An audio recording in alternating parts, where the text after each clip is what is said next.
Thank you for joining our free training today from Social Media Funnel Mastery. My name is Burns Bayabo, and I'm not going to bore you with a lengthy introduction. We're here to talk about how you can grow your business using social media. Let's start with one simple fact. Your business needs a social media presence. It doesn't matter if you run a small local shop or a big national company. Social media is an essential piece of your business marketing strategy. Social platforms help you connect with your customers, increase awareness about your brand, and boost your leads and sales. With more than 3 billion people around the world using social media every month, it's no passing trend. What you might not know is that you're ready to get your company's social media off the ground right now. You don't need to know every intimidating buzzword or have the magic number of followers. You can get started immediately and even enjoy yourself in the process.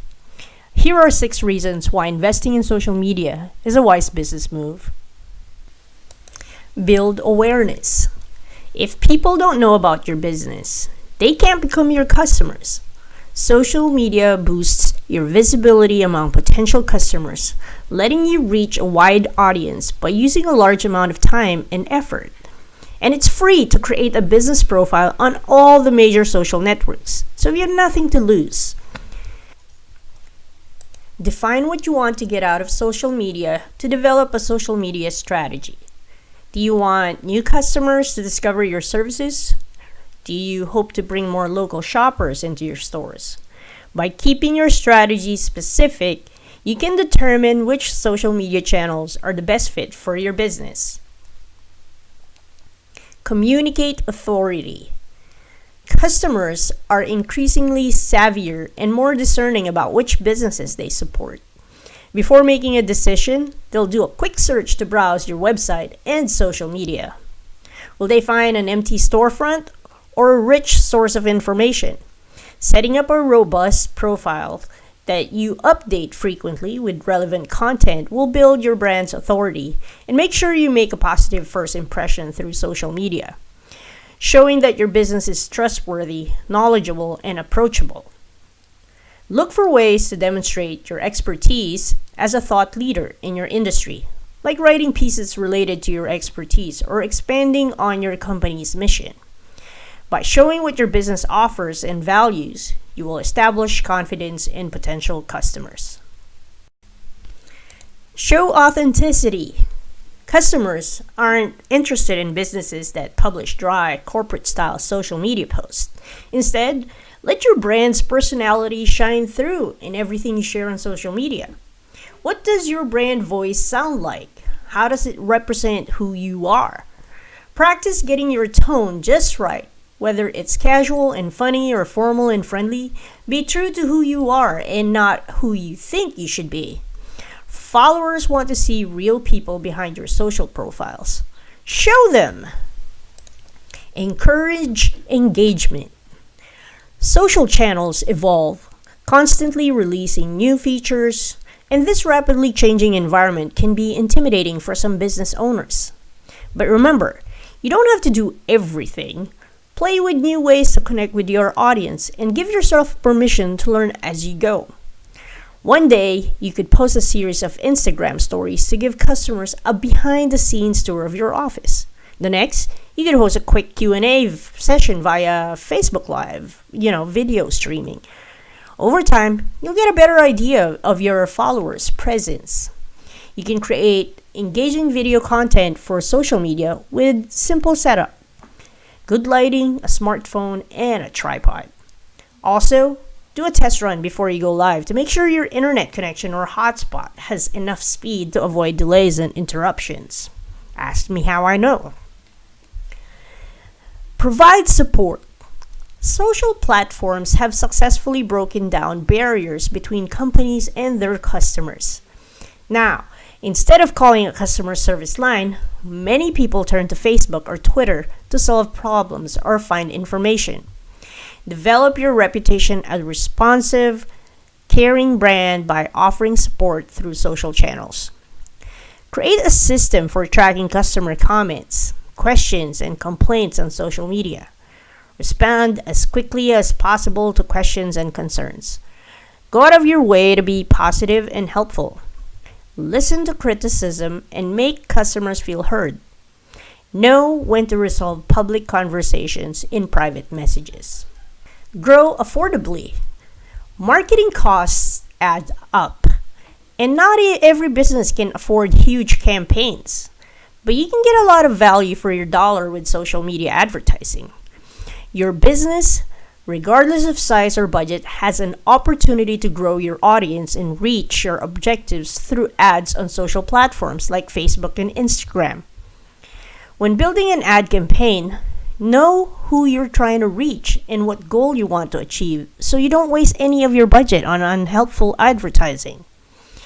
Avoid overly salesy ads and opt for content that educates or entertains, or does both at the same time. Social media is a crucial part of your business marketing, but it doesn't have to be stressful to manage. Take the first step, create a profile, and start engaging with your customers. The Twitter formula. Ever feel like Twitter has abandoned you? You're not alone. Once the social network moved from a chronological timeline to an algorithm, things got messy. There is a perception that people are spending less time on the platform, and the timeline algorithm itself makes it much easier for users to miss content they've opted in to receiving. Content marketing duo Andrew and Pete from YouTube outlined their strategy for gaming the Twitter algorithm in the form of an acronym, TUCEPM. T for timeliness. Newer posts still get shown more often than older ones, making it important to post in real time and at relevant times to your audience. Trending topics and off-hour tweets help you get extra reach. U. User interest. Twitter's algorithm takes into account what it thinks users are interested in and favors relevance over quantity. The platform's native analytics even show you what Twitter thinks your audience cares most about. Use this to your advantage. C. Credibility. Algorithms favor accounts that are deemed credible. What does this mean? Basically, accounts that are spamming may be obvious. Less obvious, accounts that are sending folks to broken links or sites that are non-mobile responsive or have high bounce rates can also impact your tweet's likelihood of being viewed. E. Engagement. Sure, you know the standard engagement metrics, RTs, likes, clicks, views, but Twitter also takes into account the amount of time spent reading a tweet, if it's added to a moment, shared via DM, or if it entices someone to click on your profile or follow you. The more engaging a tweet, the greater its likelihood of being favored by the algorithm. P. Past engagement. People get shown more tweets from people they have engaged with in the past. What does that mean? Bad engagements on a tweet are affecting future potential engagements, making it even more important to be proactive.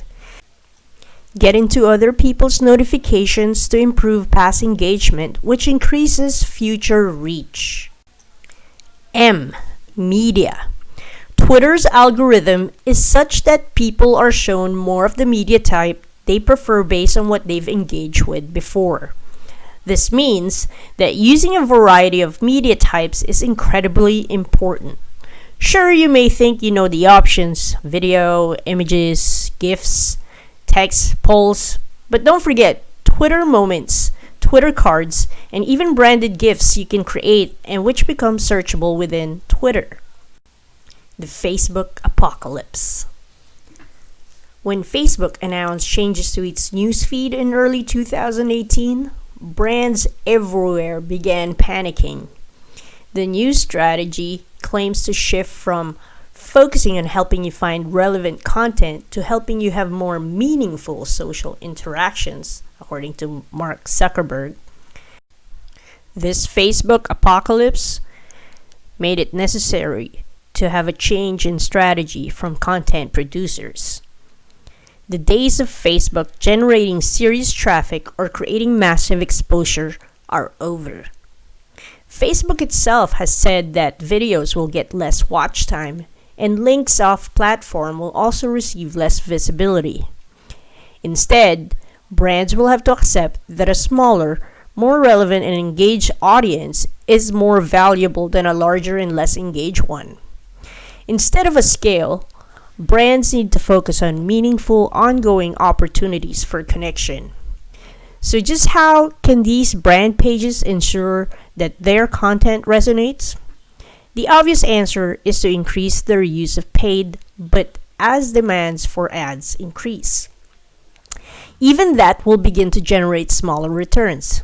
It helps then to know exactly how to game this new system. Michael Stelzner from Social Media Examiner gave us a peek under the hood of what Facebook's new algorithm will favor, which is branded as meaningful interactions. These include posts that are shared into Messenger and generate a group dialogue, a person commenting on or liking another person's photo or status update, a person reacting to a post from a publisher that a friend shared. Even within this category, Facebook weighs longer comments more heavily than shorter comments. Multiple people replying to each other's comments on a video or article. The underperforming social ads' lack of success are attributed to poor ad copy or creative, but more often than not, the audience they're targeting is all wrong for the objectives. The fundamentals of finding success on Facebook ads: crafting offering that solve target audiences' problems and making use of the platform's lookalike audiences. As a relative novice in the pay-to-play space on social, I was especially intrigued to learn more about how to best craft custom audiences. Of course, there are demographic and behavioral audience targeting capabilities, but perhaps most interesting were the way businesses are using custom audiences to retarget receptive audiences who have engaged with the business in some way in the past.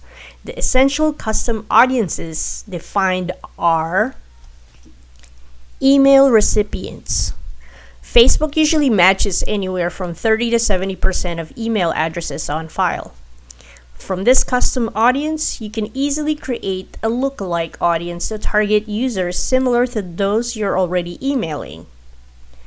Website visitors. Retarget people who have visited your website, a landing page, or a specific page. These folks can be targeted based on how long they've spent on the site, how recently they visited. Video engagement. A great strategy with video is to identify audiences who viewed a certain amount of a video, that is 3 seconds or 25%, and create lookalike audiences to increase the odds of reaching folks likely to view it. Facebook audiences.